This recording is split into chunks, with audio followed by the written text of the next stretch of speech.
Welcome to Business Leader Breakthroughs, where we help unlock the potential in you, your teams, and your business. I'm your host, Ryan Castle, along with Dr. Mike Ashby. We'll share insights, experiences, and stories on achieving breakthrough success in business and life. To learn more, click the link in the episode show notes or go to thebreakthrough.co. Now let the breakthroughs begin. Dr. Mike, back in the podcast house for today's episode. Welcome in, sir. How you doing? I'm doing very well. A little bit chilly today. Got beautiful blue skies, Colorado out my window, so that's great. And as we record this, it is Friday afternoon, so looking forward to getting out and enjoying some of that sunshine. Yeah, well, we've got the same thing. We've got beautiful blue Tasman skies, and it is, it's gone up. It's now 8 degrees Celsius. That is all lovely, but this podcast is not about positivity. No, it's not a happy place. We're going to talk about the cost of bad bosses today. Yeah. Have you ever had one? Yeah. Wait, that might have been me. Yeah. No, I didn't say, have you ever been a bad boss? Yeah. Well, it's interesting. We're recruiting at the moment, as you know, and I was listening to Lisa, our GM, talk to the candidates. And she was saying, look, this place isn't like anywhere you've worked before. The culture here is unlike anywhere you've been. I'm thinking, how about that? And she's saying, it is a place where if you bring, I'm paraphrasing, but essentially, if you bring your attitude and a desire to kind of make a contribution, this is the place for you because you're going to have lots of space for that. We are, and she herself, she's a really good manager. So she's clear about what needs to get done, but I'm not going to be checking up on you the whole time. You are going to have responsibility for getting it done, but you're going to have freedom as to how you do that. But that is how it happens at our place. Also, I think we have, because of the work we've done with others in our program and on ourselves, is we have pretty good self-awareness. So this podcast was not intended to be a self-gratification episode, although, as you were talking, it did also make me think about what some of the true costs of bad bosses are. And there are some really significant culture impacts. There are financial impacts when we look at turnover, people leaving, disengagement, lost productivity. These are all things that bad bosses cause. Yeah. And at the risk of, again, turning it back into aren't we doing well? One of our very good clients, iJack in Iowa, they have reduced their turnover with our program in place. They've reduced their employee turnover from 40% to 7% annually. And when we say bad bosses, we don't mean people that are fundamentally running around being mean people. We're actually referring to people that just don't yet have the skill set to be a great boss. And it's the bit that we're talking about. I think that's right. And I was thinking about the kind of the title, the bad bosses. And I was wondering if we could change it to crap bosses, because that's what they are. They're just crap bosses, right? Yeah. And I suppose if you think about what we so often see is these crap bosses are really good at their job, not their management job, their technical job. So probably the reason that most micromanagers are micromanagers is because they know how to do your job better than you do. And they're going to kind of make sure that you do your job the way they would do your job. The reason they're a manager is actually it's more cost effective for you to be doing that job, not them. And they'll need to be making sure that you and the other 6 or 7 or 12 people in the team are all doing their job. That's the bit they don't get. And is that I can do it better, is that perception or reality? It's often the reality, I think, because they've come up from the floor. I saw this at an organisation that I came into after this guy had gone. He built it. It's an insurance company, and he built it from about, when he took over, there might have been 40,000 members in it. And over the course of, say, 23 years, I think, got to 1 million members. Wow. Extraordinary. But he knew every job in it because he was there right at the start, right? And it evolved, and he knew everything. And people would come to him and say, "Oh, I've got this marketing, I've got this idea for marketing," and he would just say, "Well, that's stupid. Why on earth would you do that? You idiot," kind of stuff. And I tell you what, that culture, after he'd gone, it was a very staid, scared culture.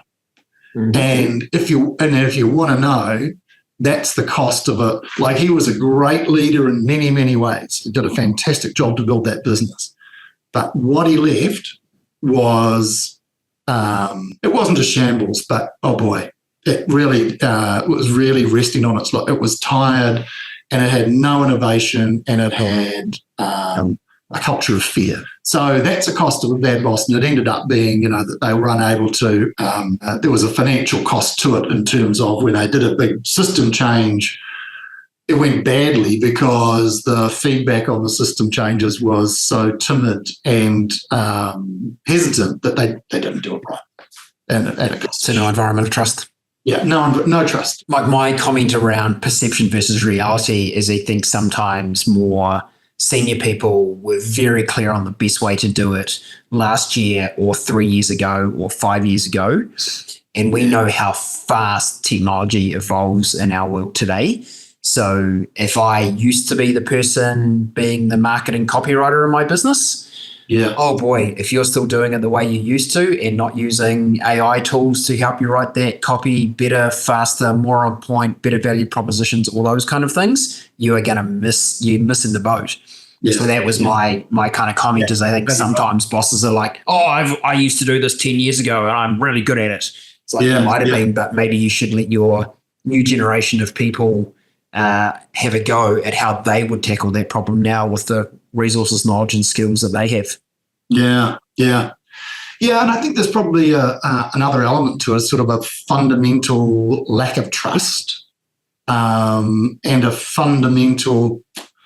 Well, I think what is the micromanager so worried about? I think micromanagers are really worried about making mistakes, about mistakes being made, which is a good attribute, but it's not the way that you manage for that. Managing for quality does not require micromanagement, and that's definitely micromanagement. So one of the costs of micromanagement is that it just slows things down. If you think about it, there's some real double handling going on. When you task somebody with something, they do it, and then you're leaning over their shoulder, and then you're over the shoulder of the next person, and all these other people, you're slowing them down, you're slowing yourself down. The approval process for getting stuff through, as we call it, getting shit out the door, gets slower because you're having to kind of check every tick, double tick. I'll share a personal story, Mike. A family member of mine was working in an organization, and she sat back to back with her boss, her manager, and she would regularly find her manager leaning over her shoulder watching her type emails. How long do you think she stayed in that organization? Oh, God. Just long enough to find a better job. I think there's trust, there's insecurity in leadership. I think some of it might even come from a good intent of trying to put out, as you suggest, quality work and good things, and they're trying to help someone. But boy, that is not the way to help. No. There's another kind of dimension of the micromanager, which is the overcoach, which I've just come up with. Too much coaching. Too much kind of, what do you think happened there, da-da-da-da-da, and going into thinking that they're doing a great job being a great coach. Actually, they're not much different from a micromanager. They're spending too much time with people, getting in the way of them getting their stuff out the door. So micromanagers often have the best intentions. Well, let's say. We don't know. Let's just say micromanagers might have really good intentions around, I'm training people, I'm helping them kind of, learn the job, et cetera, et cetera. They might have They might be operating from fear of mistakes being made. They might be operating from lack of trust, all those kinds of things. The outcome, though, is always pretty much the same, which is lost productivity. And how does that come about? I've heard the current phrase of the day, presenteeism. You heard that one? I have not. Yeah. Apparently, well, obviously it's meant to relate to absenteeism. And presenteeism means you're there, but you're not really engaged. I prefer the idea of kind of zombies. Yeah. But look, it's undeniable the impact that this can actually have on organizations. Gallup have just done their World of Work study, I think it's called. They're saying that global engagement is still only around about 21%. So only 21% of people are engaged. And in the US alone, they put that at somewhere between $450 and $550 billion per year impact to productivity, financial results, etc. Yeah, and for a very long time, we've talked about how people join organizations, but they leave managers. Yeah. And again, the research would suggest that 70% of your engagement in work is tied directly to your manager. Yeah. Yeah. And it makes total sense, doesn't it? Yeah. That whole thing about joining an organization and leaving a manager, you see it time and time again. And now I guess the other part of it is the culture that the manager creates and the level of enjoyment and sense of belonging that people have. And, going through this recruitment process, quite clearly, people are looking for work that's interesting and some measure of autonomy to work, for themselves, but also a culture that is supportive and positive, actually. Just, no more than that. We don't have to all be huggers. It's just a positive environment, right? And it's not fun. People want to be part of high-performing teams. Yeah. Yeah. And we see that through sports and military and all these things where people are literally, if not putting their body, putting their life on the line, but they're prepared to do that because they're part of a high-performing team that has a really good culture. And that's the kind of environment we're talking about here. We're not talking about ping pong tables in the rec room. No. People want to do a good job. They want to be with good people that they can trust and that they want to be in a group that they can have a sense of wanting to belong and able to belong, being welcomed effectively, and being valued. And that's ultimately the job of the manager. The manager sets the tone of all those kinds of things. In micromanagement, when you think about that in terms of the first one of, can I trust you? Really, people are probably saying, I don't think you trust me to do this job. I don't think you value me because you think I can't do this job. There's no autonomy. You go back to Daniel Pink's piece about the drive, and I can't remember the three of them, but the intrinsic motivation was, one of them was definitely autonomy, and one of the others was mastery. Purpose. Purpose, yeah, okay. Right, that's it. So, you got the purpose that sits pretty much, maybe that's independent of manager to a degree, that's why people join, but then that bit about autonomy and the bit about mastery, that's going to be about, does your manager allow for that? So, what do you do about this? If people are telling you that you're a micromanager, if you're getting that feedback, or if you're listening to this and thinking, ooh, I wonder if I'm a micromanager, let's talk about what you can do. I think we should kind of try and help here. I like that. First thing is probably ask your team. Just ask them. If you've got half a clue that you might have control issues, that you might have oversight issues, or if you feel like you're having to check everybody's work, you probably are a micromanager. So, in fact, if you're checking their work while they're doing it, you are definitely a micromanager. I think another clear sign is that if you have a team of people, but you are continuously feeling overworked, you're still working huge hours, that's probably a good sign also that you're not letting go. Yes, yes. And if you genuinely do know what everyone is doing and how they're doing it in your team, you know too much. You're too close to what they're doing. So the first thing, and everything in this game starts with self-awareness, and developing some self-awareness around your behaviour as a micromanager is where you start. You can't address it if you don't think that there's an issue. All change always goes awareness.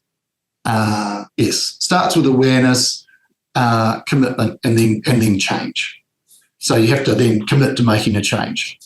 So if you're now aware that you might be a micromanager, that's a huge step. That's actually 50% of it.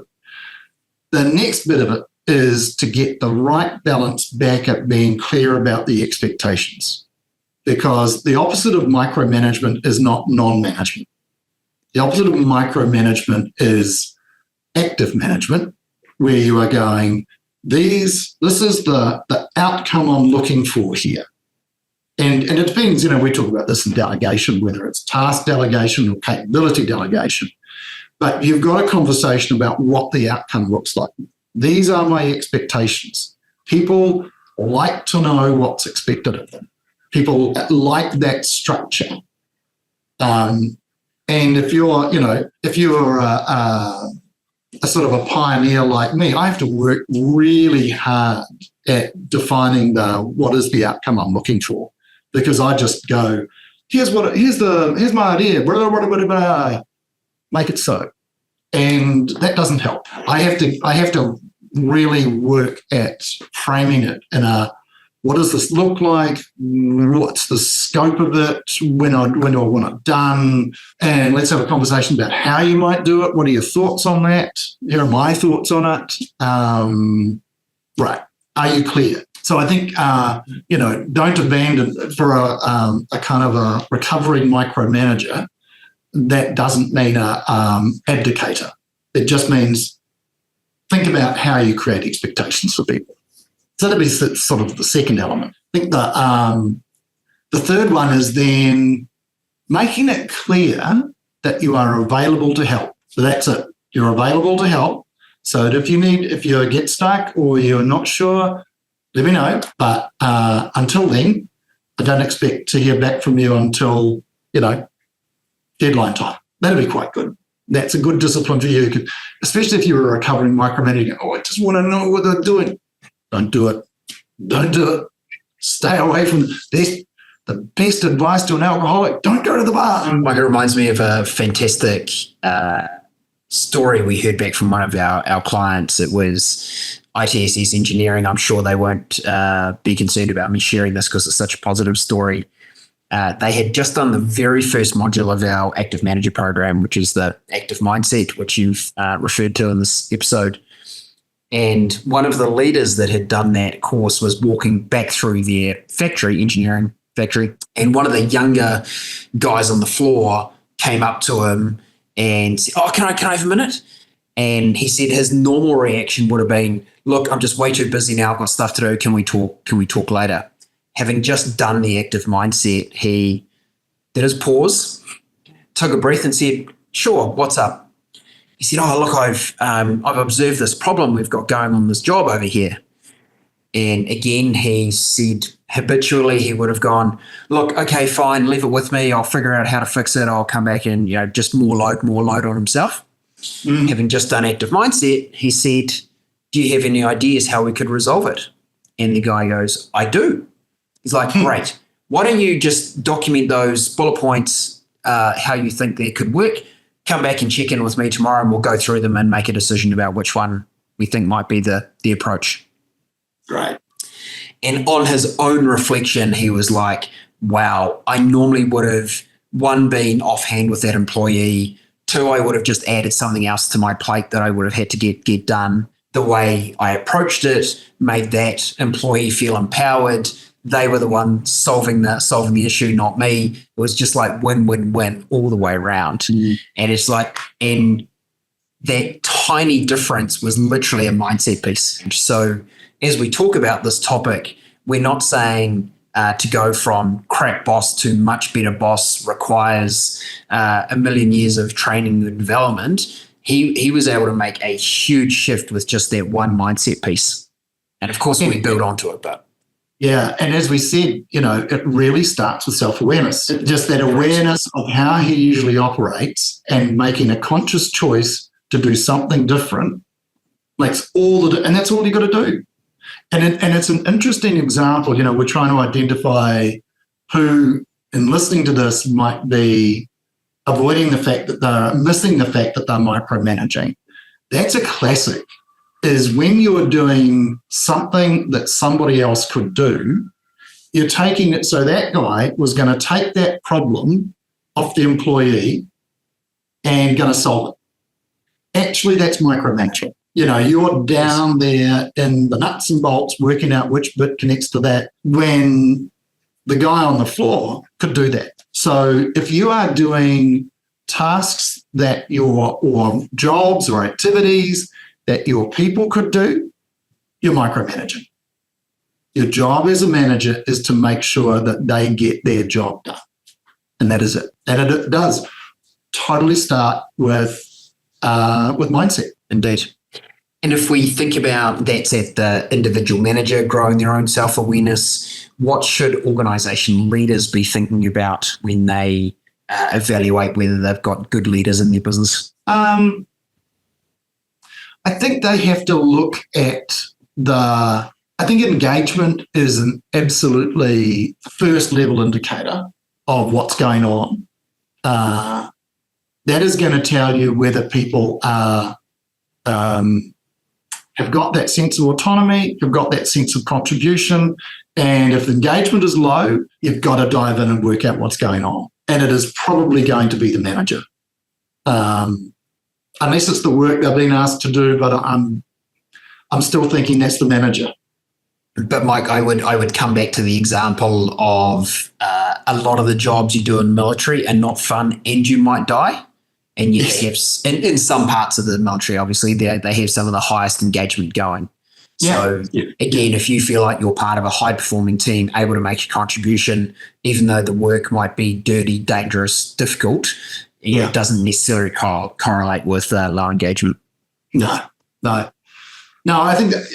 I think it starts with engagement. That's why it's worth measuring engagement. It's not some kind of woke kind of thing at all. It's a serious indicator of how well we are enlisting our people in the cause the cause of our business. And I'm not talking about the kind of charitable cause. I mean the purpose of our business, what we're trying to achieve as a business, financially, for customers, etc.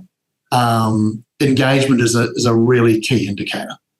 So I think that's, as senior leaders, if you're not doing engagement surveys, then you don't know what's going on. And I think it's not too cynical to say that at all levels, part of how managing up happens is that you get the best version of what's going on. So, as senior leaders report to boards, you're careful about what you tell the board. Well, guess what, senior leaders? Your managers are doing that too. And they're giving you a picture it's a pretty picture, generally speaking. And you want to know underneath there, what is the temperature? And you can pick it anyway. You walk through a department and you just get the vibe, don't you? You just know. I remember I shared an office with another organisation. It's kind of like a subtenant way back. And oh my God, walk in there and the atmosphere was like on Mars. It was kind of zero gravity. It was, or whatever that is. Kind of it just squashed you walking in. It was horrible. And you go into another place and it just feels so light. It just feels positive. You can feel the warmth, feel the vibe. So if you're any good as a senior manager, you should know, unless you've chosen to perhaps paint yourself a pretty picture, then you don't have to worry about it. Yeah. And I think consistent engagement surveys are a valuable tool. Nothing beats grabbing any member of the team and having a quick chat as you stroll down the hallway or grab a coffee. Just going, oh, how are you finding X that's managing you? You know, on a scale of 1 to 10, would you find them like micromanaging or super autonomous? What would you say? Some of those off the cuff discussions are incredibly powerful. And one of the dangers with engagement surveys is they disappear into a black hole. Yeah, and that's the many organizations stop when the survey is completed and the round of results are shared with the senior leaders. As someone filling in that survey, if you're not getting fast, accurate feedback on what it is and what's going to change and what's going to happen, you can give up on those things pretty quickly too. Yeah, I guess that's right. And it's often it's a bit of a box ticking exercise, and they might have it as a strategic goal, to improve engagement from X to Y or whatever. And it's more of an exercise in hope and strategy. So I think micromanagement is easily trained for. It's actually you just got to do a reset of that mindset piece, and then what are the behaviours of good management? And I think it's more than just saying don't kind of do other people's work, don't sit on people's shoulders, don't. It's do this, do it this way.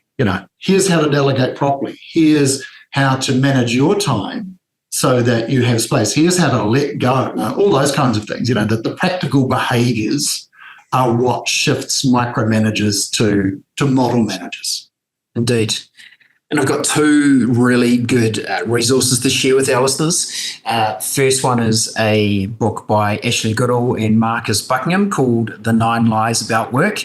I read this several years ago. I thought it was a great read. It articulates a lot of the things we've talked about today at that kind of organization level, so you can really wrap your head around what's going on. And then, of course, Mike, we have co-authored the Active Manager book. Very practical on how you can actually take some of these initiatives and implement them. So if you're listening along today and you're going, oh, I wonder if I'm one of those micromanagers, grab the book, read the first couple of chapters. You will leap ahead in how you are managing people. And equally, if you, would this be appropriate to give your boss the Active Manager book? Maybe. Possibly career limiting, depending on how much how that is. Yeah, but yeah, we'll leave our listeners to figure that one out. Yeah. So if you'd like a copy of our book, you can get it for free at tbco.at/AM book.